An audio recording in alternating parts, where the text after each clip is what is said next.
Hey guys, we're back with another. Okay, we'll start that over. Okay. You don't edit, do you? We don't edit.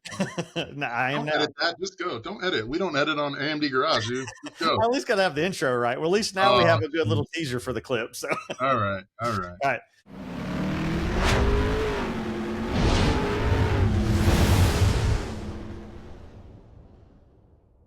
Welcome back to another Modified Rides podcast. Today I have someone that's been around the industry forever. You may know him. What's his name? Obi-Wan Kenobi? Or you? I'm sorry, it's Eddy Cebreco. Forever and a day. Which Star Wars character do you reference more? Now it's Chewbacca. I got on my arm a couple weeks ago. So anybody knows Eddy knows he's a huge Star Wars fan. I am. You cosplay? Do you dress up and go to those events too? Yep, I've got a Vader costume, but with the AMD schedule, it's actually collecting a lot of dust. But I've got a Vader costume. I'll send you a picture. You can put it in the middle of the video somewhere. Pretty funny. But yeah, I got it. So Eddy's been involved in our custom vehicle industry for 20, 30 years now? Yeah, dude. I think I did my first mini truck show in West Palm in like 93, 94. And I was doing trucks before that. Then I started doing events, and then I started working for a radio station. So my first big event was like a car show at like the bake sale. And it was really an excuse to get all the mini truck kids into the rock show for free. My boss fell for it. I was like, really? We're doing this? Oh, awesome. So that's what we did. So I guess we'll do what we always do and start back is what got you involved with custom vehicles? Man. Way back. Let's see. I'm Puerto Rican, so I had to get into the little Corollas, 1.8. I had that like ninth. I had a Monte Carlo SS. Jesus, I wish. A Monte Carlo Landau, like a 77 one. I had that first, and it was my first vehicle, so I wrecked it. we all did that. Yep. So that went out the door. I wish I had that car now. Then I got a 1.8 Corolla. Had that for a while. What year? Oh, that was 86. So 85. the round body. Yeah. And had that for a while. And my buddy Corey Gershberg, oh my God, that's who it was. Corey Gershberg had a lowered 86 Toyota truck. And he wanted to sell it to buy something else. And I'm like, wow, that's pretty much the coolest thing I've ever seen. So I bought it. Then I drove that for many, many years. And then one fateful day, I go to a local car show in Fort Lauderdale, and I run into Big John with his body dropped OBS, the white to orange, yellow, green one, his original one. Yeah. And dude, that was it.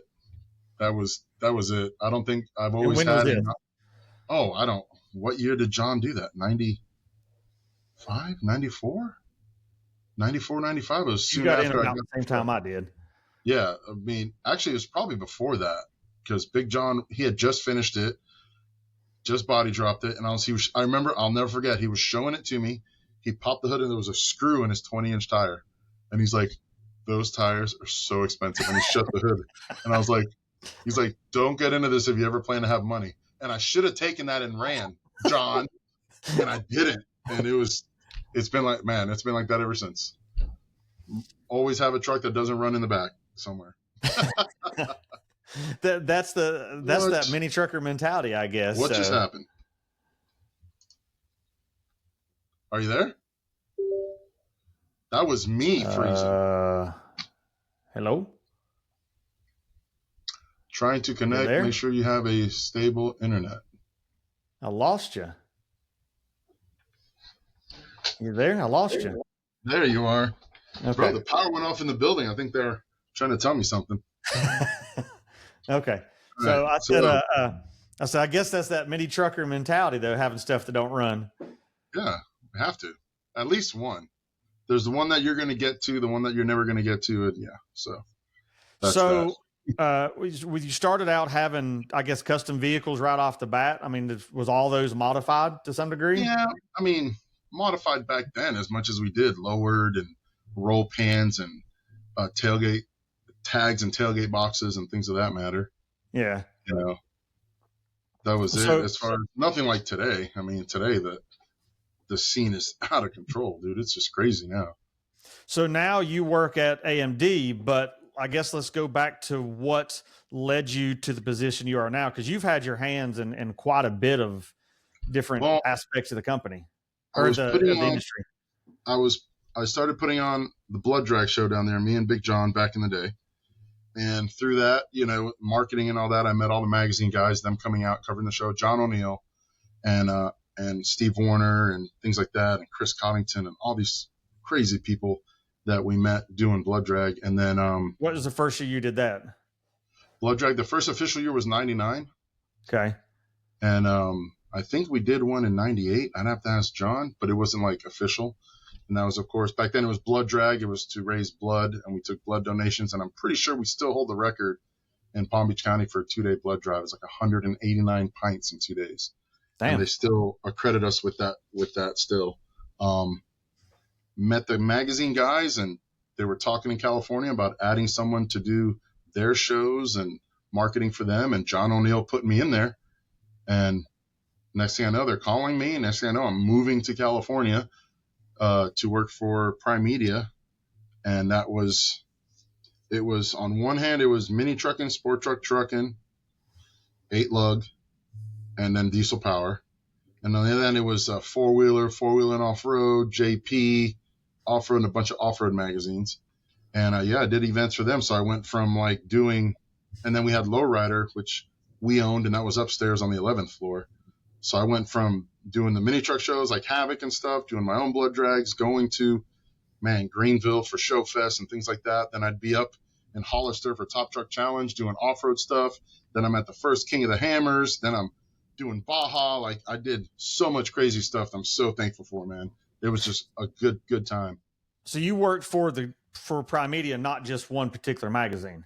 No, we had I had 9 that I worked for in our group, and that was just the 9 truck books. And then we did, like I said, I helped out with Lowrider because it's Lowrider. So I helped with a couple events with them, and we had the car group. We had the Hot Rod group, which is Hot Rod now, and all that. But no, I was with the truck group. I was under Steve Warner, and he was all, trucking mostly. That was the big one. What years did you work there? I'm pretty sure I was there from 04 to like 10. So how was that to pack up from South Florida to move to California, the most expensive state in the country? You know what? I love California friends and all, but I would never go back there, man. I've lived all over the country, Dallas, Michigan, Bowling Green, Kentucky, and now I'm here in Gainesville. Dude, I don't think I'd ever go back to California. But they gave me a moving package, and I packed everything I could into my extra cab Tacoma, and I drove across country, and that was it. So you just ran the events and stuff for them, and set booths up for the magazines at shows. Yep, stuff like that, and then helped with liaison stuff with the editors and the vehicles and getting them to certain shows. Like for SEMA, I'd get my room at the Stratosphere, and across the street they had a lot. So I'd have about 5 trailers there, and I would be back and forth between Vegas for like a month because I'd have all of our vehicles that I had to do. And then, the big president of the group would be like, "Oh, I need you to go to Winnemucca, Nevada, and grab a truck up for 4-wheeler." Then I'd have to drop one trailer or unload a vehicle, go up there, bring it back, go up through Lake Tahoe, bring that. Oh, and then I need you to go back to San Diego for something else, back to LA. So you were doing transport and stuff for them too, a lot of logistics stuff. Oh yeah, I had a dually that they got me and a trailer. I had a flat trailer and then an enclosed, and I did everything, doing the events, lugging vehicles around. So after 2010, when you left there, where'd you go in the industry from there? Or did you stay in the industry? I stayed in the industry. I went and I worked with Southern Kentucky Classics, which is Woodall Industries, which is 6772, kind of what we're doing now. And that's where I got my foot wet on this aspect of the industry. And I went to work for David for a little while in Bowling Green, but my mom had become sick back at home, and it was just like one of those things, man, where I had to pack up and move home. And I ended up moving in with my mother to be her caregiver because they said she had about a year to live back then. Yeah. So packed up, went back to West Palm, and then I kept doing car shows, kept in contact with the industry. I ran a couple clubs while I was down there. because that would give me freedom during the day to take my mom to doctor's appointments and things like that. Yeah. So, and then I was home for a while. Now you said you worked at a couple of clubs. We all know the club aspect you worked at. So do you want to go into depth on that a little bit? Yeah, dude. I worked for adult entertainment clubs. I don't know how PC your podcast is. We can say whatever here. But yeah, I worked at, I managed a couple strip clubs, and it was cool. I don't drink, do drugs and stuff like that. So I was able to kind of move up and work for some really great companies and work for some really great guys. And then, that industry is just it's very different. You're literally up all night. So it gave me the option during the day to come home, sleep for 4 hours, take mom somewhere, sleep for another 4 hours, go to work. It gave me that freedom. But I worked for some really cool guys, man. I got to say, it was a fun time. I know I have to laugh. My daughter and a bunch of her friends, they all went out to a strip club one night. She calls me the next day. She goes, I'm kind of shocked. I'm like, what do you mean? She goes, they actually took their clothes off. I'm like, it's in the name. It's a strip club. She goes, well, I thought they just danced around like provocatively. I'm like, no, they're called strippers for a reason. Well, some states are lame like that, but your daughter went to a cool state, obviously, and Florida. No, it was just a topless. So I told her, one of her friends was like, well, wait till you go to a real club. I was like, well, there's flaps on the floor. And she's like, oh, gross. She's like, I don't want to go to those. I'm like, yeah, they put flaps on the floor. She goes, you mean like those flaps? And I'm like, yep. So, well, I mean, if her and her friends ever want to go to West Palm, let me know. I can get them VIP at, Monroe's, Spearmint Rhino, Rachel's. Just let me know. I got you covered. Scores. Just saying. Trying to corrupt definitely be a culture shock. And for those that don't know, yes, my daughter is grown. She's in her 20s, so she's not, we're not promoting underage. In her 20s, dude. I remember when she was in her 5s. Yep. Wow, dude. Awesome. Yeah, she's 24 now, so. Holy cow. Oh, so she's legal. Okay, that's what you mean. She's not 17 at the. Well, I said when I had her on the podcast, I was like, yes, guys don't hit her up. And she's like, well, if you've got money, then yes, you can hit me up. Oh, jeez. Did you edit that part out at least? Oh, no. That's awesome. Man. Yeah. So she's living in Charlotte, living her best life though. But she's like, well, maybe I can find a ball player or, a lawyer. And I'm like, these kids have no idea. Man. You got to start somewhere. Start with a lawyer or a ball player. All right. It's like, well, you do live in downtown Charlotte, so there's a lot of NASCAR guys out there. They got money. Yep. Kids these days. So that's hilarious, man. So when you're out of the, I guess, working in the industry for a little bit. When did you get back into being in the industry? I kept up with people and stuff, and I'd go to SEMA. Yeah, I still did my show. Still went to SEMA whenever I was able to, and then worked at the clubs, and just I have a good friend Jason Chandler, who I worked with through trucking for many, many years. He was the head marketing guy at Godfather Customs. Oh, okay. Like 149 million pages in every trucking magazine. So it would be his boss Hal and Steve Warner would come up with these crazy ideas, and then it would be up to me and Jason to eat the straw and poop gold for them. So that's how we all became friends. And Steve and Hal would come up with some crazy stuff, and then me and Jason have to pull it off, man. So we worked together good for many, many years. He came on board with AMD about 3 years before I did, and we were in contact. I was working the club and managing a little shop in West Palm. So I did some stuff with him as far as parts and, things like that. And we just started discussing that, they're moving into a new building soon. They're moving forward, and he could really use me on his team. But my mother was still alive at the time. They gave her a year in 2011. 2018, she was still alive. Still 3 more surgeries. She was still kicking. Wow. And, it's funny. It's funny because you guys think I'm crazy. And, man, if you would have met this lady, she was nuts. I'd take her to a doctor's appointment, and she would straight up – they'd be like, how are you feeling, Blanc? She's like, oh, I feel great. I'm feeling fine. Why should I leave now? He drives me around. He cooks for me. He's like, well, why am I going to go now? Like, crazy, dude. I'm like, Mom, we're being serious. She's like, I am being serious. I don't want to go anywhere. Crazy, dude. So she passed away in 2018. Jason literally respectfully gave me a year. didn't ask me about it. And then after a year, he's like, hey, man, we're going into this new building. You said your mom was the only thing holding you back. What do you think? I'm like, oh, I didn't even think about it. So we started going back and forth on position and money, and they got into the building, and I need more time. And about a year and a half later, he's like, hey, it's time. And I went back and forth with the owner, gave me a moving package because, my mother's house was left in the will to me and my sister to not sell. So I gave it to my nephew. So, and here I am, dude. It's been over 3 years and we're doing great, dude. I'm very thankful, very blessed for this opportunity.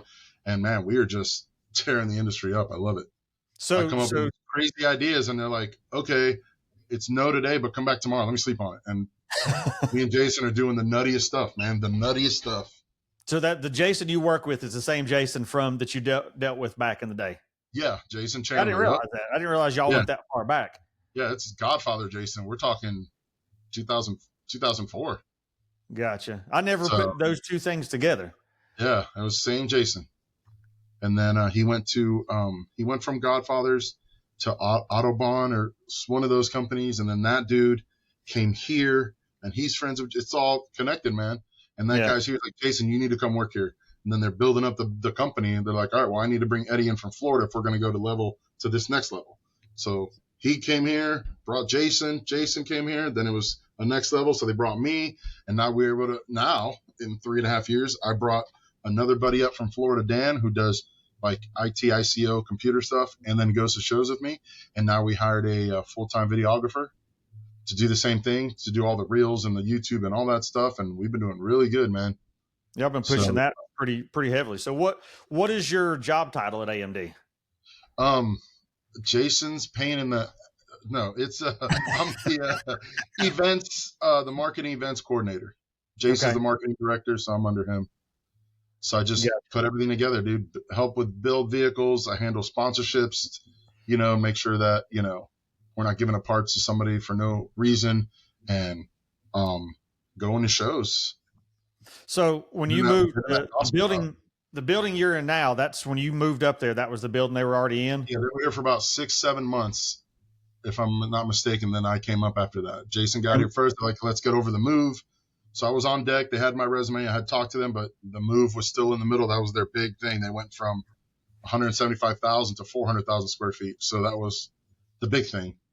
And people that's not been to that facility, I've gotten the tour of it, and oh man, it's massive, parts wall to wall, floor to ceiling. And how many different parts do y'all have on the floor at any given time? I think we have 19,000 line items. Like, it's insane, and it's increasing. We also have, which we're not supposed to talk about, but I like getting in trouble with my thing. We have another. We bought property across the street when we bought this one. Yeah. And this was stage 1. That was stage 2. Stage 2 was supposed to be 5 years away. We are busting at the seams where the walls are up on that building right now.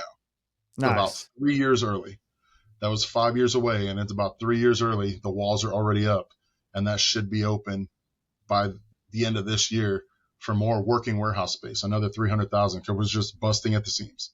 And now last time I was down there, they were just doing the dirt work and stuff. So that's been man. Quick. Yeah, I left for SEMA Dino's, so I'm on the road for a month for that. Season Fall Revival, SEMA, Dino's, and then the show for Mike Warren in Florida. So I was gone for a month and a half. I come back, there's walls. I'm like, wait, where did that come from? Like, crazy. Compared to when the day I pulled in here, that was a mountain. Now it's leveled and it's a building. Crazy, man. But I'm super happy, man. We're just moving and shaking, and I'm just glad that the powers that be above me and Jason let us do all this, whatever crap we come up with. They're like, okay, and it's working. The numbers are reflecting. Numbers don't lie, so that's all me and Jason care about. So I guess since you have that role there, let's go back a little bit to where AMD started and what it was to how it became as massive as it is now. Well, my boss can't talk about it. He was part of another business. Okay. And that business, he's a Mopar guy. That was a Chevy, a business, and they made Chevy parts. And, that guy was like, hey, first gen Camaro, Chevelle the world. And my boss is like, hey, I'm a Mopar guy. We need parts too. You guys, And he didn't want to keep up with the times. That's one thing that my boss told me. keep staying relevant. That dude Yeah. didn't want to stay relevant. So about 20 years ago, he left that company, hung low for a couple of years doing research overseas, different countries as far as production. We ended up landing in Taiwan, and then AMD was born. It was under another name then, like I think it was Hedrick Design or something. And it was just strictly Mopar parts. And that launched everything. And if you go back to the first episodes of, what's the Mopar show? Oh my God, I should know. Graveyard Cars. Yeah. You'll see AMD all over it. That was about that first time that we were about 5 years of the company being in business. And we teamed up with Mark Warman. My boss said he's not dumb. And we were all over the show, and it literally exploded. And he just kept that momentum going and went into Chevy, went into Ford, and, here we are. And when you guys, I know I discussed before we come on, I was going through y'all's website yesterday, and it's the stuff, headlight adjusters and this bracket and that bracket. Like, it's not like y'all just build fenders and doors. Like, y'all have everything for them. We've developed, we have a third plant overseas coming up, our third plant, and we have glass, bumpers, trim. Now we're doing injected molding, which is all your trim stuff and stuff like that. So the square bodies are first getting our feet wet in the interior market, and it is blowing out the door. So we have first dash for the OBSs out, and we sold, Brandon, I can't even tell you, bro, like 50 in the first week. It's mind-blowing. Of the square OBS cracked, dash. the ones that people have, and most of them all cracked up. All of them cracked. Yeah, absolutely. So we've got the square bodies in, dash pad. We've, all of our stuff is approved by GM. Everything is scrutinized by them, so it has to be perfect. And now we're moving into all this other stuff. Now we're doing interiors. We're doing glass, things like that. Our trim kit for our 73 to 80, truck is heavier, better. It's better made than what's out there. And it's $800 and not over $2,000. Yes. And it's insane. Like, so we're doing our best, man. And we're really trying hard. So how do y'all determine what vehicle you're going to dive into next? Is it, I guess, a ton of market research? Yeah. I mean, I come in and give my big mouth, but not that matters, but it's really market research, man, on what's next and what are we doing. And it's really hard. Everybody puts their heads together. We try to do as much market research as we can. Me and Jason and Dan are out there on the street 40 weekends last year. 40 weekends we were out there talking to you guys. 40 out of 52, 54 or whatever. And we bring as much info back as we can. And then the big bosses have been doing this for a long time. So they, take our info that we bring and try to figure out what's what. What I'd like to see, man, I'd love to see third gen Camaro. Now that we have injected molding, we can do the front ends and the side skirts. And if we're talking about that, I'd love to do, and I am not a Ford, let alone Mustang guy, but I would love to do Fox body. I mean, it's a huge market. Yeah. Look at Roadster Shop at SEMA last year. Yeah. I mean, boom, there's a Fox body full chassis, and you can't miss that metal that they did for it with the side skirts. I mean, you can't miss, that's a GT. And and then that's it really. We just go back and forth, and the big bosses make their decisions, but they take what we say and what we bring as far as coming back. We make our notes. Jason's really good at that. Everything we talk to, people that we talk to, he makes his notes, he turns them in after every event, and it goes up the ladder. But, I just work here. So. Well, I know I've had a lot of people's like, well, how come these parts are being done and this part's being done? What about, how come the mini truck market's not getting hit? Why is it not as big as the C10 market or the Camaro market? I'm like, you can't go order a Nissan hardbody fender from somebody. You have to go to the junkyard and find it. I think if you guys are making parts for all this stuff that people's building, that shows where the money needs to be spent in these certain markets. Man, I will say this. We hear it all day, not just from the mini truck guys. I had a guy in Maggie Valley that was like, you don't understand. You're missing the boat on round body S10. And he sat there with me. He's probably watching 20 minutes. He would not stop talking. And what you got to understand. So you're telling me that the R&D, the time, the prototyping that I would spend on an OBS door or a round body S10 door, I'm going to make the company, because we're here to make money. Yeah. We're going to make more money off of an S10 door opposed to an OBS. Second gen Camaro door. We have to retool those doors because tooling gets old. So once it reaches a certain life, so you're telling me that instead of remaking second gen Camaro doors, I should do round body S10 doors, an S10 that you can still find on Marketplace for $800. Do you know what I mean? Like there's a lot into it. It's about numbers. It's what makes what, and it's easy to say, but it's not like we tap. I wish we could hit a button, man, and the part just pops up. But there's a lot of R&D that goes into it. It goes back and forth across the water, and it's so much into it, and it's not cheap. Just because we own it, still doesn't mean it's free, man. I mean, it's still, it still costs a lot and we got to make sure we get that investment back as far as profit wise. That's called business. And we just can't. Well, you said it usually takes a couple years to get a part from beginning to actually have it on shelves? About a year, if not, depending on the size of it. If not a year, it'll take 2. Simple things like, simple patch panels and something like that, or fender brackets. That's a little different. You're talking an 8-foot bed for a 6772 C10. Yeah, that's going to take a little while because it's a lot of putting together a lot of working parts, and they're robots, but we still have to, make sure it fits. The first parts aren't made off of a robot. There's a whole team, and that's what they do. The team starts here. You've seen it, R&D, taking it apart, getting the panel ready for scanning. It goes overseas. We scan it again over there. They make the prototype, and when they send it back, like I've showed you when you were here, they send back the original part. The boss wants that part back just to make sure we have that initial part. So we do our refitting, and if it works, if something's off, we had to figure out what was off, send it back. That stuff takes time because in the middle of that, we're producing parts constantly. Like I said, we're up to our 3rd plant. So if you said the company's been around for like 20 years, I guess your boss or whatever, and I know you've seen it too, but the growth in the amount of people that's actually rebuilding stuff now, and you go back 20 years ago, there wasn't a lot of, I'm going to tear down this old vehicle and completely tear it apart unless it was like a 32 Ford.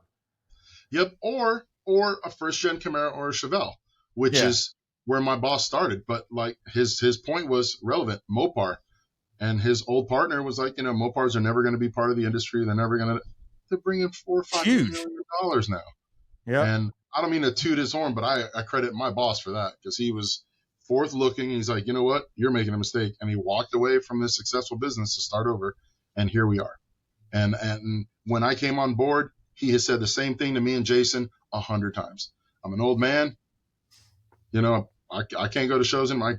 I can barely get out of bed. Your job is to keep us relevant, keep us in the market, and, don't waste my money. He used another word, don't waste my money. But and that's all he ever says, keep us relevant. That is you guys' job. So moving into the social media market, there was no social media before Jason came here. Yeah. And then Jason coming here, exploring that, moving me up here, the both of us really doing that, more shows, more social media. And it's just, who can beat social media, man? You spend $2,000 a month on an ad and hope that this and all this stuff. And it's like radio, man. Things are going slow in the way of the buffalo. You know what I mean? Radio's gone. Magazines they're there. I support. I get magazines every day, but it's 2025. What is that saying? You know what I mean? Everything is social media. Where we used to deal, like back in the day, you'd want to deal with an editor or talk to a star on TV. Now I hit up influencers. I hate that word. Yeah. Influencers. And you have to fish through the right ones because, we've gotten bit on that a couple times, but that's it. Everybody's on that phone and these people worship these guys. So you go look, you see what they're hitting, you see what they're working on. And he allows us to do that. He's like, I trust you. We're doing this for YouTube, where you go on and have fun. Yeah, but it's a business now. That we're doing that instead of advertising in 4,500 magazines. Yes. Yep. All right. And he trusts, Jason to do that. So he trusts us to do that. So he lets me and Jason do all this crazy stuff. And it's been paying off, man. We're doing really well. So do you think the social media aspect has made the custom vehicle world blow up even more because it's so accessible now versus waiting for the next month for that magazine to come out? Yeah, man. I can go back to MySpace and I can go back to, I love these guys too, by the way. I love them. to Mike Alexander fighting with Steve Warner over MySpace. We're a paper magazine. But back then, that was the thinking. Steve Warner was one of the best bosses I ever had, and he was business, like the boss I have now. Business, numbers are numbers. But Mike was like, this is the future. He's like, no, it's not. This is what we're doing. Stick to the magazines. And Mike was right. Mike was young, you know. He's younger than me. He was right. But at the time, business didn't dictate it. Now, it's what it dictates. You admit Mike Alexander was right on something? Yeah, that one. Yeah, but he wore little Docker shorts and a polo back then. He can't deny it. I met you. No tattoos, little polo collar shirt. And he's hanging out with me, John O'Neill, Ernie, Low Life Mike. And we're like, are you sure you want to do this? But he caught on real quick, Lord. He caught on just fine. I have him coming on soon, so I'll have to bring up his polo and khaki short days and see what he had to say. Dude, you can ask him. He's back in the polos now. Huh? He's back in the polos now. Yeah, that's for work. We're talking like he came to the show. He came to the office in a polo. Like, what are you doing, dude? Here it is. You know, I dress the way I dress. John O'Neill's and black T-shirt, black Dickies, black shoes, and he caught on quick. He caught on pretty quick. I love Mike. So what you're saying is ask him about what can I say without us getting arrested, because there's like a statute of limitation. 7 years, as long as it's over 7 years ago. Yeah, just in case. We won't talk about the 300. Ask him about Arizona. I was told to babysit him, and I walked next door for 5 minutes. Just ask him that. I think we were at Kurt's bar out there, and I walked next door for 5 minutes. I'm like, I'll be right back. Do not drink. We're on the clock. I'll be right back. And then ask him about that. I guess that needs to be brought up with the Havoc in Louisville. Oh gosh, that was a nightmare. Havoc. That was a fun show. Skating. Oh man, he's a professional now. We can't talk about that. He's got bosses that are. He's got a wife, and Mike Alexander has children, so we can't talk about this stuff. I don't want them seeing this one day. Be like, you skated a headboard off of a hotel downstairs? No, he didn't, kids. No, he didn't. Well, I know. His Christmas pictures and stuff. I showed my wife, and she goes, "That's Mike's wife." And I said, "Yeah." She goes, she seems way too nice for him." And I sent him that. She goes, "You didn't just text him that?" I said, "Yes, I did." He married up. Way too nice for you. No, she's super cool. She definitely, I think she calmed him down and maybe saved his life, because I met her. We all met together, and like before they were together, I met her. She's a sweetheart, and I kind of feel the same. Saying it out loud, I kind of feel the same way your wife did. Like, really? Oh, good job. Like, she's a sweetheart. And Mike was a lunatic when they met. Not now. So I've got to credit her for that one. Well, we've discussed it on multiple podcasts before. We even brought it up with Johnny O. There was drunk Mike back in the day. Then there was Mike Alexander. Same way there was Johnny O and John O'Neill. Like there was. It's true. Jekyll and Hyde. You're absolutely right. Mike Alexander's awesome. The other Mike caused me a lot of stress, but I love Mike Alexander. I had somebody question me. They're like, "I got a question. Do you and Mike get along?" I'm like, "What do you mean?" I was like, "Of course you do." And it's like, "Well, looking at y'all's interactions on social media, you'd think y'all hated each other." I'm like, "Nope, that's just Mike." Oh yeah, walking through SEMA, walking by, hey, turn around and get popped in the balls. I'm like, "Oh, thanks, Mike. I'm actually with one of the guys from Taiwan. Awesome. Thank you so much." While I'm on one knee in the middle of SEMA. You're the best, buddy. Thanks. As we call that, the West Coast handshake. Yep, that's just Mike. Love that was definitely a West Coast thing. So, so back to the AMD thing. And for those who don't know, it's Auto Metal Direct. Yep. Where do you see the near future going for what Auto Metal Direct has to offer the industry? Man, that I don't know what. I mean, we're retooling some stuff that still sells. The C10 truck, I feel, has taken over. We have the square body down. We're doing some 67 to 72 stuff, and we're definitely working on OBS. So we're definitely moving forward with the truck, and trucks have just taken over, in my opinion. I'll say it a million times. Yep. I mean, we're doing dent side and bump side Ford truck stuff.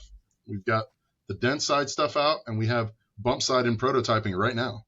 Why do you think the truck market is taking over the car market right now? Man, I honestly don't know. I could say personally because trucks are cool. They've always been cool. It's just a different version. And honestly, it could be the mini truck thing because everybody I know with a truck had a mini truck first. A lot of the guys, I talked to a lot of the dudes at shows that have been around forever. We're all 40 and 50 years old now, and we go back 30 years, and everybody had an S10, Toyota, Mazda, you know. None of us fit in mini trucks anymore, though. No, that's why we had to get full sizes. That's the underlying rule. That's the literally the reason why. We just don't like to bring it up. I had my Toyotas about 150 pounds ago. Now I need a full size. That's a good segue to get into your Toyota. I guess your Toyota was probably your most, iconic build that you had your hands in. Oh yeah, the Toyota for sure. I mean, I built little stuff here and there just to fart around, but the Toyota was so many years. It's giving me stress just thinking about it. Yeah, I love that thing, dude. It was awesome. I felt like it was way ahead of its time. Back then, nobody did matte color paint. I will say that because I was SEMA 07, and that was Lou Santiago was like, you need to do this. You need to use this furniture flattening agent. I'm like, what are you talking about, Lou? He's like, trust me. So he was on Muscle Car at the time, and they painted the Pontiac Santiago gold. And then PPG guy Brian at the time gave me the gold for the Toyota, but he said to use this furniture flattener guy, and then this guy Eddie and him shot it using that flattener, and man, I had gone through two guns of Meguiar's a day at SEMA that year when it was in the Air Zenith booth, where it looked like velvet. People didn't understand. They thought it was a wrap. They'd come up and they were touching it, and well, wraps weren't even that big of a thing in 07. No, 07, yeah, and it just people still were touching it all over, and I loved it, man. I loved it. But yeah, that was like the big one, and then now I've got Bernadette, same headaches that it takes to build. Different headaches on this one. Sometimes I envy you. You're like brand new, no paint. You got to worry about driving. I'm like, man, he's right. But man, Bernadette's doing awesome. End of last year, was able to go down to Florida where it's at with Mike Warren from Aftermath at the Martin County High School down there. Is that where you leave it? Yeah, he's wrapping it up for me. It bounced around from a couple shops and wasn't done correctly. And then I was in Maggie Valley and it needed to be wired. And Mike's like, bring it down. I'll wire it for you. He teaches a tech school down there. And those kids, Brandon, are doing they're setting chassis. There's two GSI chassis at that school getting built. They're building dualies. They bagged an Impala for 26s. They're building a crew cab. Now they're building another crew cab. Like they're building all the stuff in high school. Like, so I did a show to benefit them, to help them out for that reason, bring more attention to the school because no one's doing that anymore. And these schools are closing these classes down, man. And we're never going to manufacture a Tesla fender. So if these kids aren't around to build old stuff, we might as well quit now. AMD, all the other people that are in the industry with us, partners and, competitors, we might as well quit now if we're not supporting these kids because none of us want to make that. None of us want to have a catalog with Tesla quarter panels. It's true, man. Sorry. Well, think of the age gap there. Where are most of y'all's customers? Are they more our age, or do you have a lot of younger? I mean, I know you probably don't know when somebody orders online, but the people you talk to. Our age for sure. They're in that 30 to 50 mark because, we're in that mark where we have disposable incomes. Kids are going to college, you know what I mean? So it's a little bit out of the house kind of a thing. So it's guys our age for sure. But man, you'd be surprised. These young kids are popping up on social media. So we have to surf it on a daily basis, looking for that next superstar we want to connect with. And these kids are coming out of nowhere, building 69 Chargers in their garages. Not even with, there's a young kid, his dad's not even a Mopar guy or nothing. He just wanted the car, bought stuff from Harbor Freight, and he's doing it in his garage. And we're like, why wouldn't we support that, man? That's insane. His parents are not car people. He's just like, I want to build this Charger in the garage. Nice. Oh, so, man, I wish I knew his handle to throw at you. Jason knows him real well, but I met the kid, young kid, super nice. And it's like, that's what we do. We serve for all that stuff to keep an eye on that next generation and see who's out So, there getting those, 30,000 views in 24 hours. It's insane. damn. So back on the Bernadette thing, I know you originally had issues with your seat. Did you ever find the Oh, original seat? Jesus. Okay, so Because I know I gave you hell at SEMA. I'm like, man, that truck would be cool if it had a seat in it. yeah, no, really, there was a little sign in it. So let me go through that real quick. This is kind of a long story. So Cato's here in Atlanta, Cato Customs Upholstery, TV Cato. Yeah. And he's like, I'll do your seat for the truck. I want to do it. No problem. Give him the seat. Ernie Macias, obviously President No Regrets, one of my best friends when he was alive back in the day. I told him what I was doing with the truck. He said, I've got a lady at the Pomona swap meet. She's got the best blankets out there. Let me get you the Mexican blanket that you want to use in the interior. Him and his boys went to Pomona, bought me the blanket, sent it to me. Dude, I've had that blanket for like 7-8 years sitting on it. That trend kind of went out, but Ernie having passed away a couple years ago, I'm like, I'm going to put that in my truck. So I dug the blankets out. I gave it to Cato. He moved to Utah. He did the seat for me. Put it in a box. That was September before SEMA 2023. So the truck is going. It's coming. Put the seat in. Put it on the trailer. Go to SEMA for the Intellectronics booth. The seat disappears. It checked into a FedEx hub about 45 minutes from here in the Atlanta area and never checked out of the building. That's what the report said. That was it. Seat's gone. That was September of 23. So I go to SEMA. I make a little sign. Hey, notice that, I can't compete in the TMI Interior Award and there's no seat because FedEx lost my seat. Thanks a lot. I did it as a joke with Cato. Yeah.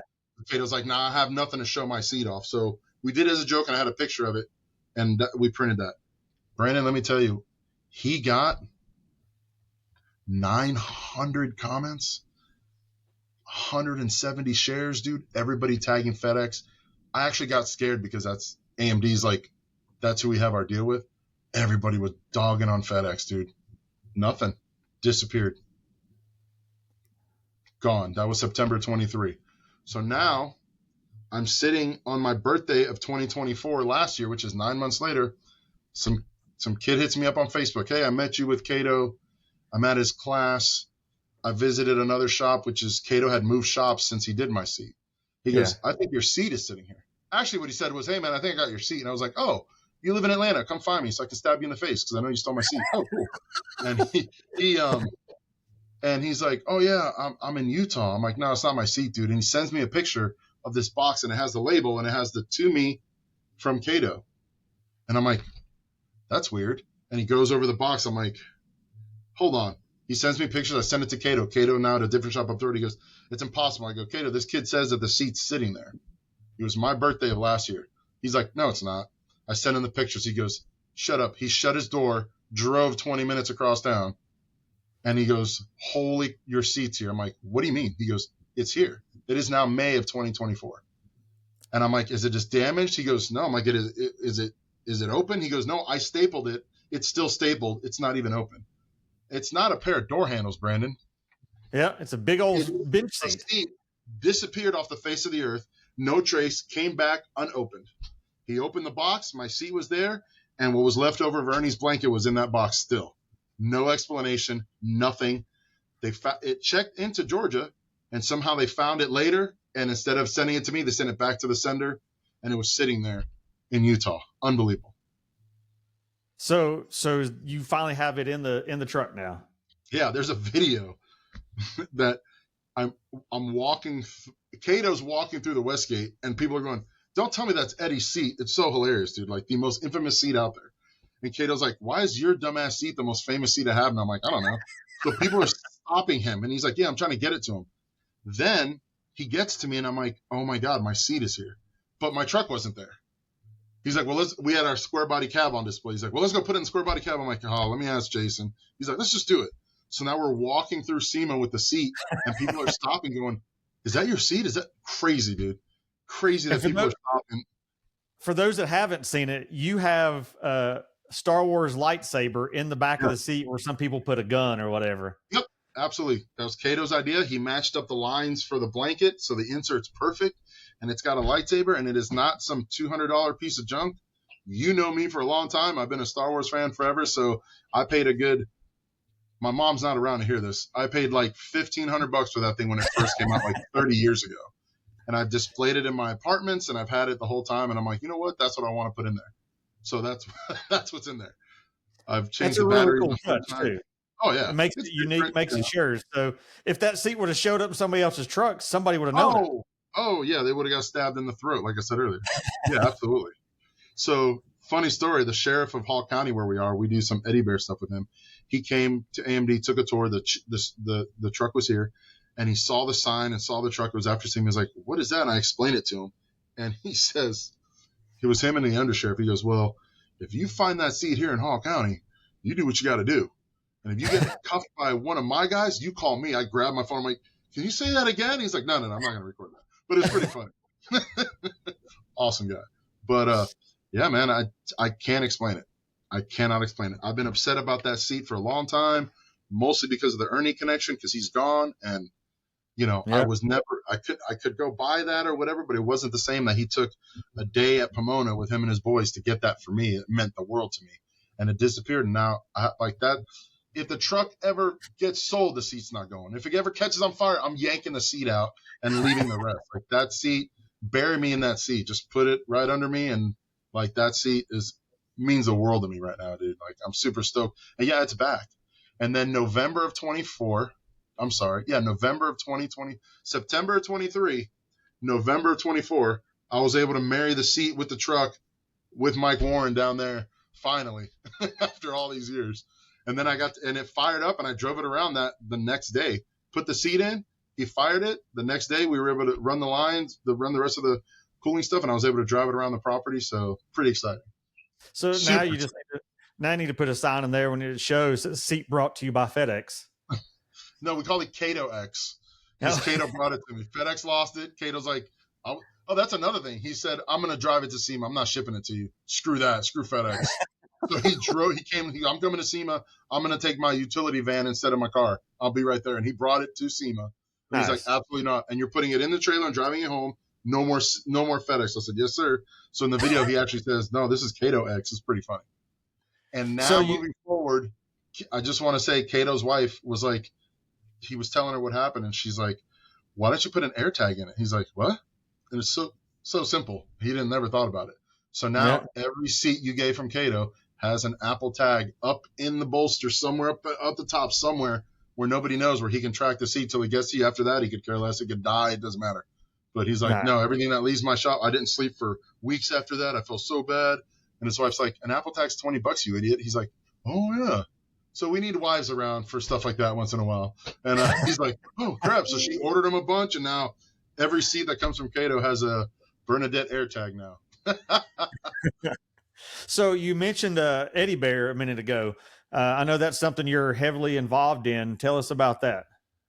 Well, man, it started in West Palm with the Star Wars Costume Club, where because they're an official 501c3, they're allowed to go into the hospitals, into the critical section and all the stuff. Wait a minute, you're in a Star Wars Costume Club too?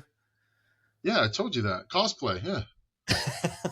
Told you that. Yeah, we dress up. We go to the hospital in West Palm. I was a handler back then, and it just bringing stuffed animals to these kids was crazy. So I started doing a thing where we would cruise to the mall and go into Build-A-Bear and build a bunch of bears. And I thought it was cool. The bears were like $100, and we'd take them to the hospital. We did that a couple times, and finally, the girl that liaisons the hospital for PR was like, "Hey, this is really great. I saw your social media where you guys do this, and it's cool that there's like 25 old dudes shutting down a Build-A-Bear, and all these kids outside are crying because they can't get in yet." She goes, "I think that's awesome, but what you guys are paying for these bears, we have more kids than bears." She's like, "You can go to Walmart and get a $10 bear. Just the look on their face isn't going to change." And I was like, dang, like she kicked me right in the gut. And so I started doing events where I would collect bears, and they would go to the children's hospital. So I did that in West Palm for many, many years. They ended up taking a broom closet at the hospital there, cleaning it out and putting shelves and totes for as many bears I was feeding them, because they would rotate their beds every 90 days. So every 90 days they needed, new bears for a new set of kids. Some kids went home.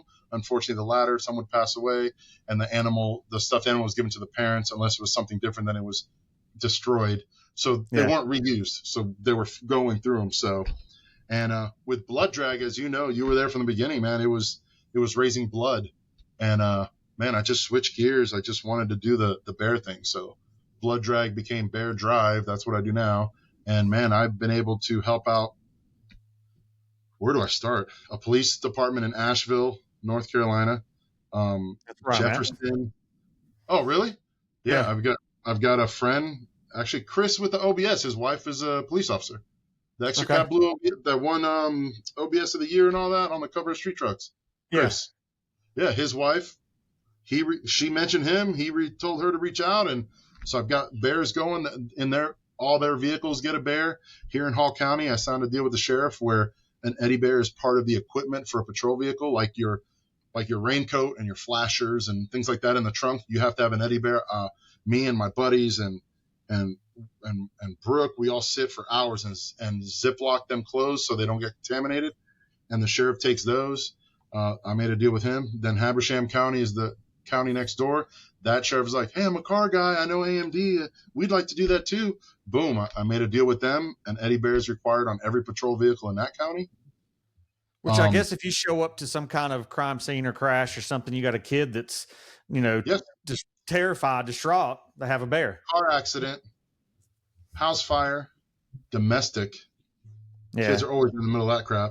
And even like evictions, they have to throw kids out of their house, So what we do is the sheriff ones, we put any smaller bears that come in, we put multiple in a bag, and those are the ones that go to the sheriff's office. A lot of people like to bring the big bears, so those go to CHOA, which is a children's hospital here. And they have about 350 beds in the new facility. So whenever I do an event, I get about 4,000 or 5,000 bears and divide them up, ship them out, and, they go where they go. No bear gets wasted, nothing gets left behind. That's what you do when you do your show down there at AMD or shows that, you always have people bring bears for the registration aspect of it, right? Yep. I'm super blessed that my boss is all backing it. He's like, he pays for the staff to be here. He pays for the awards, he pays for the porta potties. He's like, just get the bears for the kids. So he covers the most of it. I have other sponsors that cover the little stuff, whatever it is, whatever's left, I pay out of my pocket. And then when you come to one of the shows that Eddy Bear logo's on, all you need is a new unwrapped stuffed animal with the tags in it, and you're in the show, spectator or registering a vehicle. And we do awards. There's still food. There's no like a cruising with it. I still give out awards. I still spend $1,500 easy on awards every time. And, but that's what we do now. So like I said, from blood drag back in the day, I switched it to, bears, and that's kind of what we do now. And it's really awesome, man, to see, Asheville had the storms, man, and the hurricane, and there's a No Limit Engineering, the chassis guys in Nashville. They're outside of Nashville. They're in some town, and I'm horrible that I forgot the name of the town. I think it's Jefferson or something. But Rob, the owner, his wife is down with the police department there and down with the rescue. So I sent them bears. And then after that, they're like, we have guys going to, it was in Asheville where you are, wasn't it? Asheville, yeah. Holy crap. I didn't even make that connection, bro. So going to Asheville to help. And so I sent 2 boxes of bears down there, and they sent me photos of these kids that literally lost everything, dude. Oh yeah.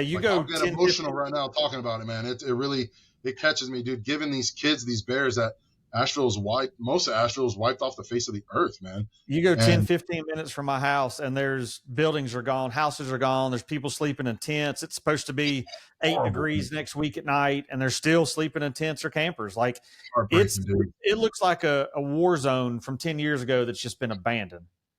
Crazy, man. So I'm glad you guys fared okay. Obviously, if you're sitting here talking to me, man, we had several in our neighborhood that flooded, but not destroyed like the other side of town. I was watching a video yesterday that somebody recently was going down the river, just kind of looking to see what's what, like searching, and saw a wheel and tires sticking up out of this big pile of just trees and trash and like whatever, and got out of the river. We started looking around us. As soon as they got out, immediately they smelled the stench, started digging around. There was bear tracks, and there was a family that was in the car upside down, buried, that no one has seen yet. And it's 3 months ago. Like they're still finding people. That's so heartbreaking, dude. Yeah. So Rob's wife, Tina's like, hey, I'm down with this. And so they reached out to me. I'm like, absolutely, dude. We shipped them a bunch of bears, and man, that's like one of my highlights of 2024, man. I appreciate all the stuff that the sheriffs do, and I'm so glad that CHOA does what they do, and they all work with me, and I'm able to provide thousands of bears every 6 months whenever I do an event. But that right there was the dude, I couldn't believe it. They did that. My little bear somebody watching this, somebody came to a show, stopped at Walgreens and spent $10. That bear went to some kid in Asheville, dude. It's there, man. And they sent me pictures, and I was like, dude, my heart was unbelievable after that, dude. I mean, that's what it's about. Giving back, always giving back. Well, I know and I'm super blessed that my owner is all about it. He backs us 100%. We're having budget meetings about 2025 and what's going on this year. And he brings up Eddy Bear and, what are we doing for Eddy Bear this year? Like, that blows my mind, dude. Nice. Blows my mind. Super happy, man.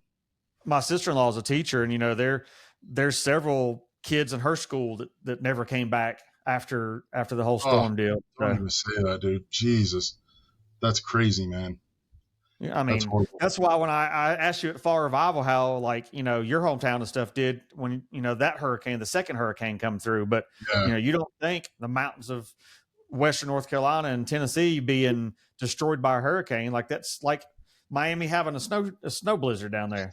Yep. And I've said this a couple of times with the storms, only because I lived in South Florida. Storms never came up through the Gulf. They always hit the East Coast. We're used to it. Our family home down there is concrete, solid concrete, built in 1946. When I was in California making a little bit of money, we put hurricane-proof windows in it. That building is still standing. And then all of a sudden, Katrina, I think, was the first one. They started coming around into the Gulf. I was like, what is that from? And unbelievable. I haven't seen that in my lifetime till now, dude. I don't know what we're doing or who we're making mad, but man, that's listen, dude, I'm doing the bear stuff and I'm just trying to, get a little VIP and ice water wherever I end up. That's all. But that's, I don't know who we made mad, dude, but that's crazy that these big ass storms are coming out of the Gulf and going from 1 to 5, category 5 overnight. Like, It wasn't like that back in the day. It wasn't. Crazy. Well, I always ask people that work in the industry in positions like yours, the marketing stuff. And you mentioned some of it earlier about sponsorship stuff. So I always have people ask me, well, how do you get sponsored? What do you need to do? Does my 200 followers on Instagram help my case? And, it's like, so like I said, I always ask, what is your view? Like, how can one of these kids, or I always say kids, because they're usually the ones that are like, how do I get in it? How does someone step up to the plate to be to that level for you to go, I can help you because of what you can provide? Here's what sucks about that is you want to help everybody, man. Yeah. But at the end of the day, it's a job. I don't have a warehouse full of free stuff that was handed to me and I live rent free. And, this place is super expensive. So we have a budget to do stuff like that. The exposure's got to be there. But what I can say kind of opposite of that is, if somebody gets the opportunity to do that, don't be an asshole because you're ruining it for people behind you. Because at the end of the year, everybody in my position has to have a meeting. And we have to go to our boss and be like, well, boss, this did good, but this 20 grand here, yeah, we gave it to this guy. He ghosted us. We gave it to this person. They didn't do nothing with it. And then that 20 grand has to be made up the next year. So that's what nobody thinks about. Nobody talks about that. And that's the aspect of, man, we got to do our research because, that's what stinks. If you do get the opportunity to get with a company, man, do what you're supposed to do. Do what you're promising to do. It's not even the amount of followers. I've had guys with 1 million followers totally ghost us. But then young girl in Florida, her not big social media, but she exploded this year. And her videos are great. She does exactly what she's supposed to. I send her parts. She does her little unboxing. Then she voices over it. And that's the stuff that you just make sure you give what you're supposed to give back, man. Don't screw it up for everybody else. Cause that's what's harder for us. Now that's not my number this year, but if the number was 20 grand, that's $20,000 less that I can do for you, for the kid watching this right now that wants to send me an email, that's 20 grand less in parts that I can send to that kid because somebody got me with their sales pitch of I've got all these followers and blah, blah, blah. And it's not the matter of the number anymore, man. It's a matter of the new thing for marketing isn't getting with influencers because they're a dime a dozen, to be completely honest. The new thing for marketing directors is shifting through the dirt to find the gold. That's the biggest thing we have to do. So back to that question, a kid that wants to get on board, just send emails to everybody, keep in contact with everybody. Don't give up. But if you land with somebody, that's what's more important. Dude, don't screw it up because now the people that do good by me, they're going to get another vehicle soon. Now I reconnect with them, bring AMD into the mix because I know they haven't let me down. You know what I mean? So you get those relationships good. And you know that. You and I have many relationships in the industry. Actually, Brandon, we have relationships before social media, which was way harder than now. You had to mail a proposal and photos. You've got TIS, which you've been down with them for 150 years. I mean, those guys are great. I used to do the Dub Show for Miles and John in Miami and stuff. Like, those guys are awesome. You've been down with them forever. Air Zenith and the people that I know, like, it's hard now. It's easier to get with those companies now. Save those relationships, dude. Don't screw it up because it's something that you're going to build on. If you had screwed over John Ramos and Miles years ago, you wouldn't be building the vehicles you're building. It would have affected you some way or another. You wouldn't be in their booth at SEMA every year, guaranteed. That's big to say that you have a guaranteed spot in a booth at SEMA every year and you don't own a company, Brandon.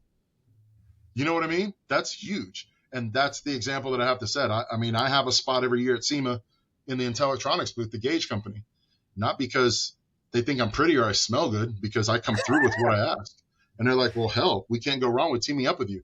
John Ramos, I can't go wrong with teaming up with Brandon with every one of his builds. That's how it is.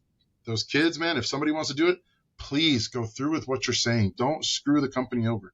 Just because I'm here saying that our warehouse is so big, that doesn't mean crap. That doesn't mean the stuff's for free.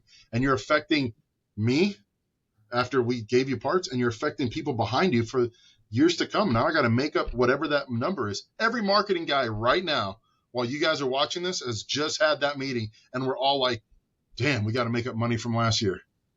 And it's because of that. That's the only issue with influencers that we're all running into. I'll say it. Nobody likes to say that stuff, but I really don't care. I think the social media side has almost made that blow up. People's like, oh, I'm building a truck. I'm building a SEMA truck. They don't even know half of them what SEMA is, but they see these, as you said, influencers that promote like they're getting everything for free. And it's like, it don't always work like that. But when one does it, the next one tries to copy that. The next one tries to do that. So you're watching Instagram or TikTok and you think that these guys are just balling out with these companies, but it's not really the truth for the most part. I'll tell you something. Anybody in marketing that's watching this video is going to laugh. The biggest shutdown is I get hundreds of SEMA builds every year. Cool. Give me a booth number or the company and we can talk. Either I don't get an email back ever again and everybody knows what I'm talking about. Or they'll be like, oh, yeah, well, I know. Oh, yeah. Well, I talked to Will at DEI. I talked to this person over here. I talked to Kel at Blueprint. Okay. I'm in the industry, right? Hey, Kel. Dude, I have no idea who that person is. Hey, Larry at POL. Jason at POL. They're like, who is that? Be smart. Be smart. Don't be an asshole. I'll say it again.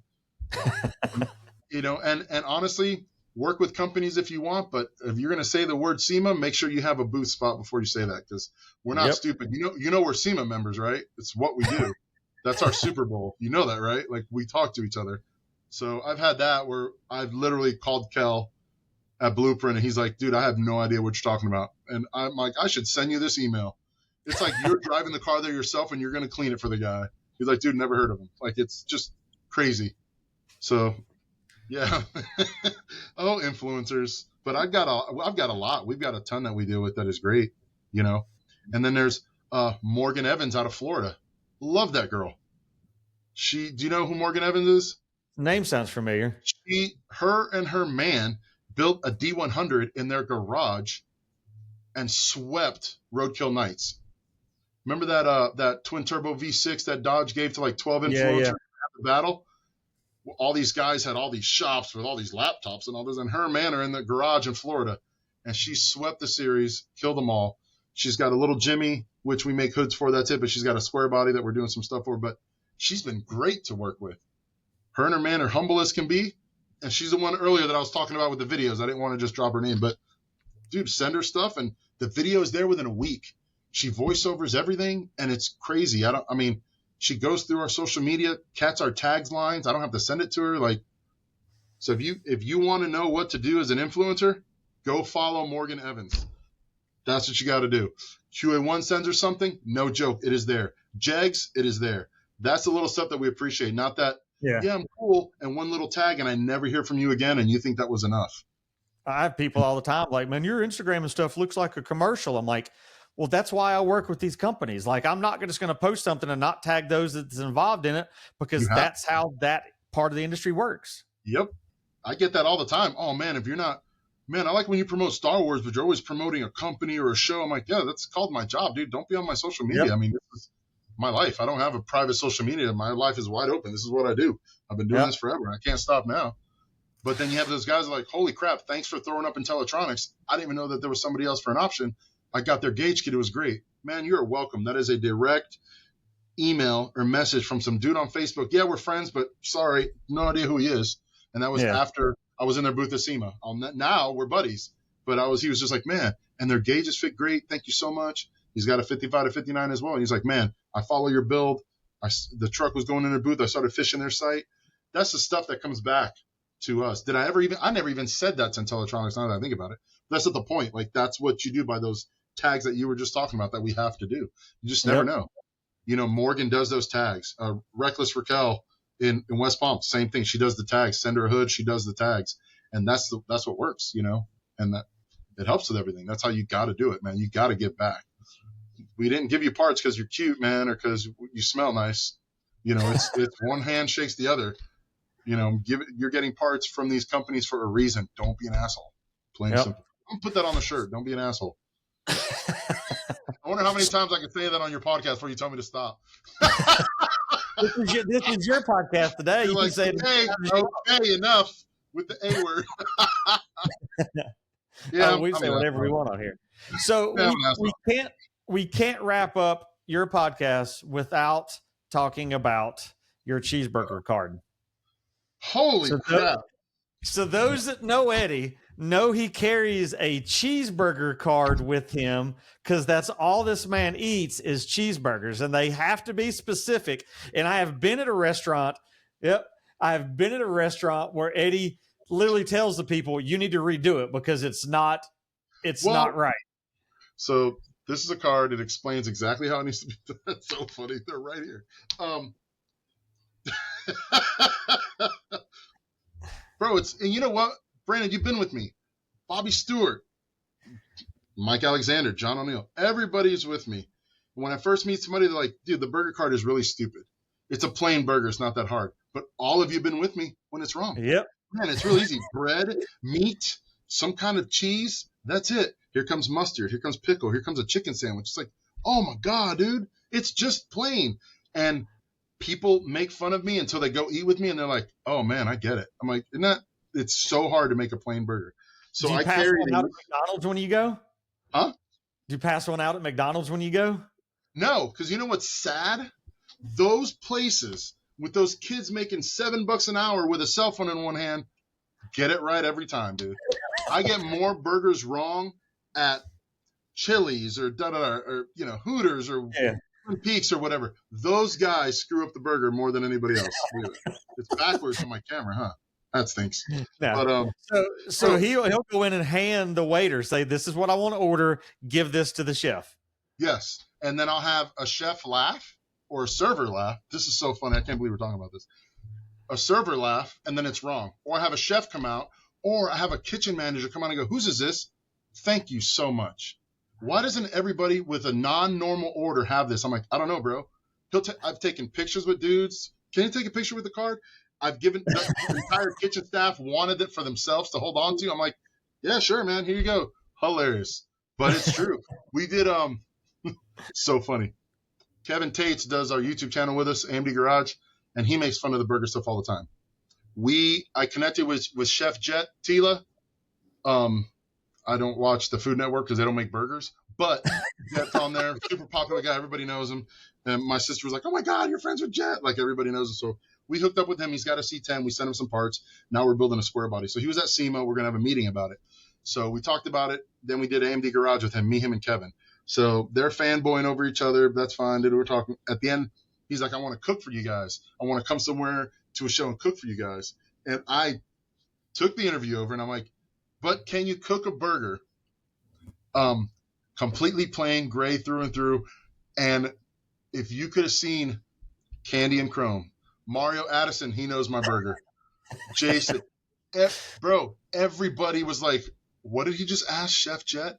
And he's just like, "Are you kidding? Or do you really ruin burgers?" I'm like, "No, dude, they're perfect." When he said ruin burgers, everybody was like, oh my God, he said that to your face. Like, it was the best, dude. So he goes, "You're not kidding, right?" I'm like, "No, man, it's right here." He's like, "That is the funniest thing I've ever seen." So now I have sent him about 6 or 7 cards because he keeps showing them and giving them to other TV chef people to make fun of me. I'm like, "Hey, that's cool. They know my name. That's fine." Hilarious. And he's like, "Bro, send me a picture of the card. I got to show somebody. I'm at HGN Network or something." He's like, "Send me a picture of the card. I don't have it here." And I sent it to him, and he'll be like, "I had to show somebody." Hilarious, dude. And he's like, "I can't wait to cook a burger for you." He's like, "If you're in Vegas, next time you're in Vegas or next time you're in LA, you're coming to my house. I'm cooking a burger for you just the way you like it. You're going to say it's perfect." I'm like, "All right, we'll see." So funny, dude. Burger card. I can't believe you brought that up, bro. That's great. Well, we can't have your podcast without talking about that because, like I said, anybody that's ever been out to eat with you knows what that is. What's funny is, I mean, we could take that back to me, you, and Bobby Stewart at O'Charlie's in like, what was that, 2001, 2002? Yep. Like, so funny, dude. And it's always been the same, and yet you've been there, and it's wrong. Like, "I'm not eating this. We need to get this fixed." And you're like, "Oh, why shit. Is there a tomato on it? Why is there a tomato, man?" I said plain. Plain tomato isn't plain. It's not that hard. Always screw it up. And it's always the bigger chains. It's never the little hole, never the fast food. Everyone's like, "Why do you have fast food?" Because you believe it or not, they get it right more than Chili's, more than whatever. I don't really eat McDonald's, but the last time I was there, I was like, "Give me a quarter pound of cheese, no pickle, no onion." I got home, it had extra onion and extra pickle on it. I'm like, I can't McDonald's even is different. I don't even eat McDonald's. That's different. But you want to talk about good burger meat? You're talking Burger King is good, Carl's Jr., Hardee's, and what a burger. Amazing.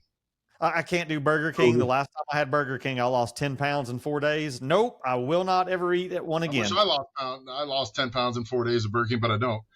Carl's Jr., what a burger, great burgers. that was a both in for 4 days, and I'm like, "Yep, we'll never go there again." Man, I'm sorry to hear that. Yeah, so all my friends like, "Hey, we're gonna go to Burger King." I'm like, "Y'all can. I'm just gonna go ahead and sit in the car. I'm not going in there." You brought up the burger card, bro. The burger card is hilarious. Nope, that's it. You can see the little guy. You can see he's those got are new. I haven't seen the new ones. Yeah, these are the new ones. Because I needed more info. They kept screwing it up. See, the little guy is just meat and white cheese. That's hilarious, dude. Yeah, so they're in my wallet. They're everywhere. I guess tell the listeners, reviewers, whatever, how they find you and even the AMD stuff on how they keep up with you online. Man, AMD on everything, man. My personal I'm on Facebook. Don't ask me what it is, but it's EDDY. Oh, look, he's got it right here on the little screen right here. Look at that. Boom. Eddy Cebreco. You can find me on Facebook. It's E Cebreco on Instagram. Bernadette has her own Instagram. It's like Bernadette59 or something. But more importantly, man, all the AMD stuff is just Automotive Direct on everything. YouTube is the big one. We do AMD Garage on there. Me and Jason put a lot of effort into that show, trying to bring you guys crazy content from shows, talks with, crazy influencer people and stars and, rock star builders and stuff. So we do a lot, and that's been catching a lot of traction. We're super happy with AMD Garage. So it's all, for all the social media stuff, it's spelled out Automedia Garage, not just AMD. Autometal Direct on everything. That's what I mean. Autometal Direct. Yeah. Autometal. It's not a good way to start, bro. Don't ask me for parts. I thought you were gonna misspell my name. No. That's another thing. I've had that. Get the name right. If you're asking somebody, influencers, if you want to get with somebody, make sure you're talking to the right person. I've got an email to Robert, and my name's not Robert. And I've got Direct Metal Auto, and I'm like, man, that's not even how it works. Like, so get that right. But anyways, Auto Metal Direct on Facebook, Instagram. We have TikTok. We have YouTube, which is the big one. And yeah, you can find us on there for sure. Do Eddie you Bear see is just garage, Eddie Bear. Huh? You see garage on YouTube though. No, it's Auto Metal Direct. But when you go under there, you click, videos, and that's AMD Garage. It all goes to, we have the one YouTube. And then So if you you said want you to, have, I'm you say sorry, you have man. TikTok. Are you dancing on TikTok too? Are we gonna add that? No, we're doing just reels and stuff on there. And Jason, we share stuff and stuff, but we definitely do the TikTok reels and we do videos. Not dancing with, funny videos goofing around the office and stuff. Or they like to pick on me and annoy me.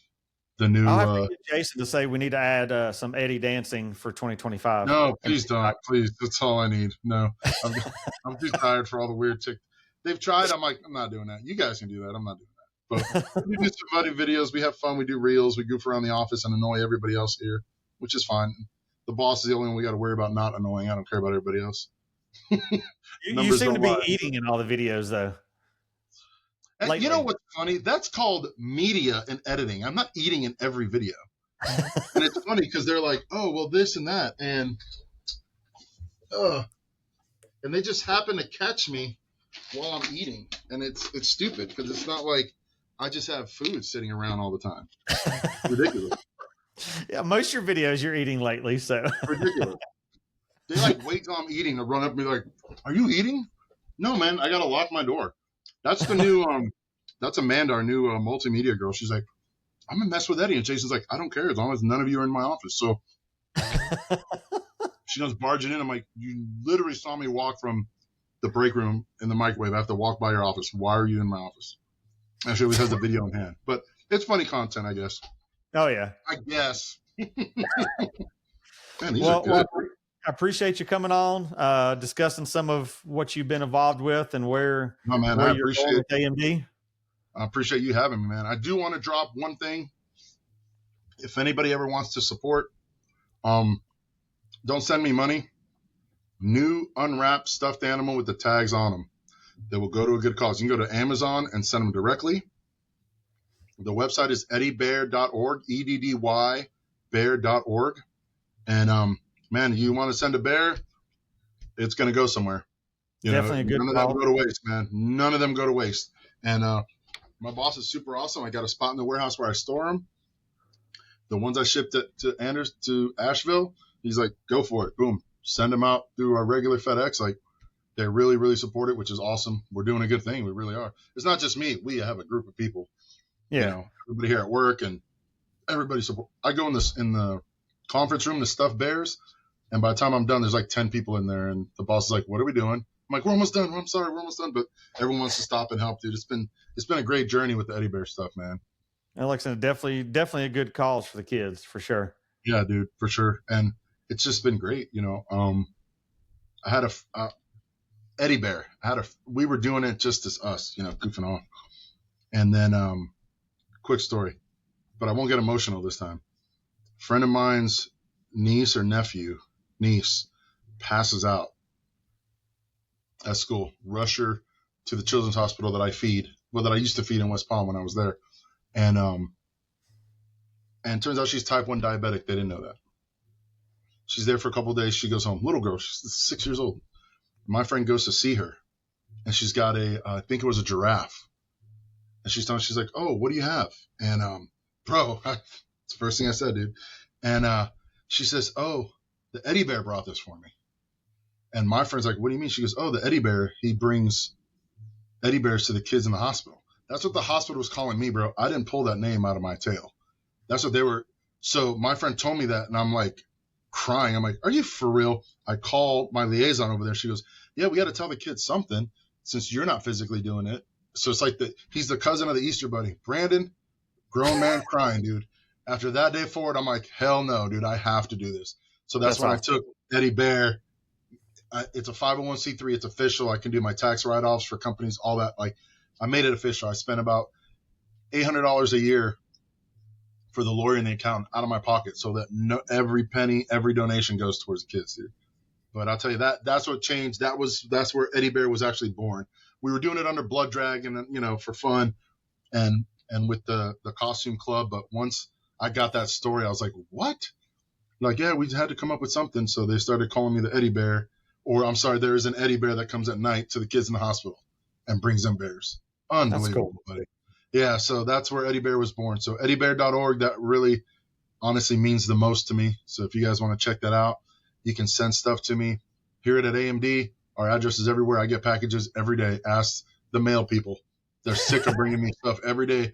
I'll get stuffed animals with no return label, no name, no nothing. I don't even know where it came from. And that's totally cool. I'm sitting at Dino's, and I got an older couple. We follow your social media.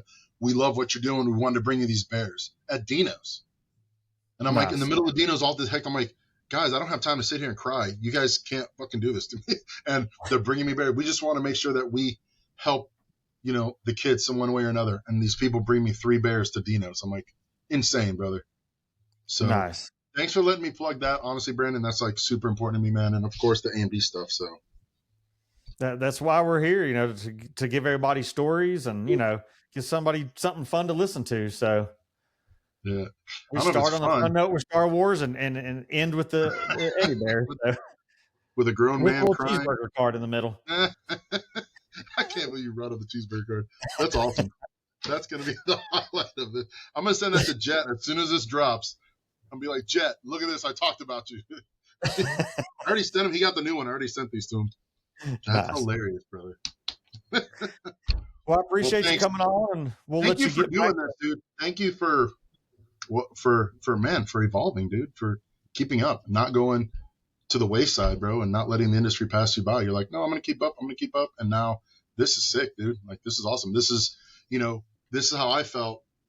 Well, I'm going to assume when you were starting this, you're like, that's how I was bringing this to Jason. I'm like, we should do AMD Garage. We should do more YouTube. Yeah. And not putting up, I know tech sells, magazines. We know tech sells, but we want to have fun. We don't want to make it boring. And Jason's like, what do you have in mind? And we started going back and forth, and he bounced off of me. I bounced off him. And the boss is like, yeah, whatever, just keep us current. And here we are. So it's like, thank you for doing the podcast, man. They're like, oh, you get paid this and that. I'm like, no, I don't get paid off this. I do this for fun. I stopped working today to come do this because this is what I enjoy. I mean, down the road, you might be a company be like, hey, Modified Rides podcast brought to you by company XYZ, but for now it's just a way to get people that are interested in our industry to see different aspects. That's why I have photographers, marketing people like you on, builders. I got people like Miles coming on that's, created an empire basically. I got Mario Addison coming on. Like, I couldn't tell you what position Mario played. Couldn't even tell you. I don't follow football. I just know he's a car guy. That's what matters to me. I will tell you that when I met him, we were at World of Wheels, Birmingham, Alabama, and he came over to Booth to look at a Fairlane. And I'm talking to him, and he's got his people with him. I'm like, okay. He's got like his entourage, his film and Will and all that. And people are coming up and they're talking to him, taking photos. And I'm like, what'd I miss? He goes, oh, I'm like, no, I really, I used to play ball. I go, oh, I thought you were a car guy. I don't sports or tennis, racquetball, UFC. Really, other than that, sports was never my thing. And he's like, no, man, no, man. So we met there. Him and I are super close. I like, come to SEMA, man. You got to be at SEMA. And I talked to Mario. It's funny you said that. And after SEMA, he's like, Eddy, man, thank you so much for talking to me and introducing me to other car people and introducing me as a car guy. Like, you didn't mention NFL once. He's like, I played ball because I was good at it, but I've always been into cars. So he'll say that on the podcast. He'd be like, I've always been in the cars. Football was just a way to build cars. And he's like, dude, I'm so happy that you introduced me, and you always introduced me as a car guy, not as a ball player. Same thing you just said, dude. And that guy is the most down to earth dude you've ever met. And he's a character. But he's so mellow. And you can look it up on YouTube, but the millions that he is worth. And he's just like talking to your eye. Like, he's just regular dude, man.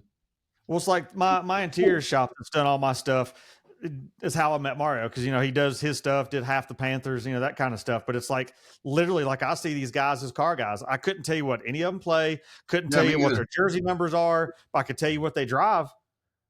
Like, That's what matters to me. So People that's were the only coming in reason I the want to have booth. him on. Can I take a picture with you? And I'm like, you talking to me? Oh, you're talking to him. I'm like, what did I miss? Like, he's not wearing a big jewelry. He doesn't have none of that. He's just a normal dude. And he's like, so super cool, man. Can't wait to see that one with Mario, dude. He's a great guy. I absolutely love that guy. It'll be the week after yours. So Awesome. I'll let him know cool. what he's in for. All right. Well, I appreciate you coming on, man. All right, brother. Mario does not have a burger card. He is vegan, just so you know. He made fun of me of that too. All right. Appreciate it, man. Thanks, man. Thanks again.